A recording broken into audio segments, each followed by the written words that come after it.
about poo, shall we?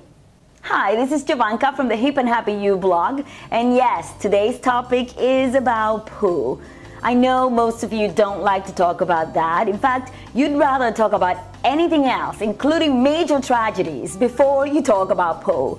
And I'm not entirely sure why, because we all have to do it, right? And if you don't poo for a few days or a few weeks, you may end up falling ill and maybe even drop dead.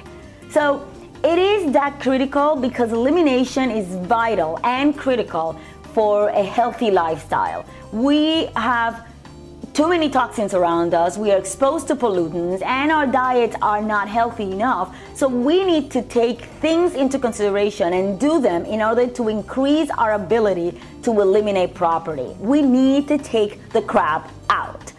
So a few things that you can do to help keep your system moving smoothly is, well, first things first is eat fruits and vegetables. Obviously, organic fruits and vegetables are ideal.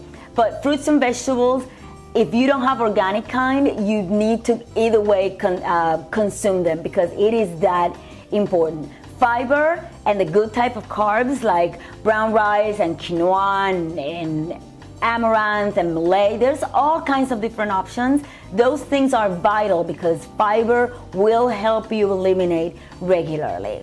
Also, stop the Metamucil. It's not going to help you. It hasn't helped so far. It's probably not going to help. Instead, stick to the whole grains and drink lots of water. Lots and lots of water. You should be drinking around half of your body weight in ounces of water, ideally the filter kind.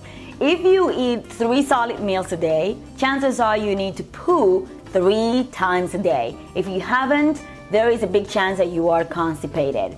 Most of you are walking around with pounds of decaying, drying, compacted fecal matter sitting around waiting for I'm not sure what. So take that into consideration. Another great thing that you can do is to think about getting a colonic. I'm going to have another separate post about the benefits of colonic, but this is really important to mention because colonics will help you remove years of debris that has been sitting in your colon for a very long time. It will help clear that out. Other things that you can do include taking digestive enzymes, probiotics, doing things like bouncing and dry brushing. All of that I'm going to mention in separate posts because all of them are very, very important. So I'm going to dedicate a separate post to each of them. If you need to learn about all of those and more, check out my website at jovankacrs.com to get all kinds of great tips on how to live and stay healthier and younger longer. If you love this video, click the like button, and if you've tried some of this stuff that I've mentioned here, some of the advice that I've given, leave a comment. I want to hear from you. Let me know what you think about today's topic, especially about poo. See you next week.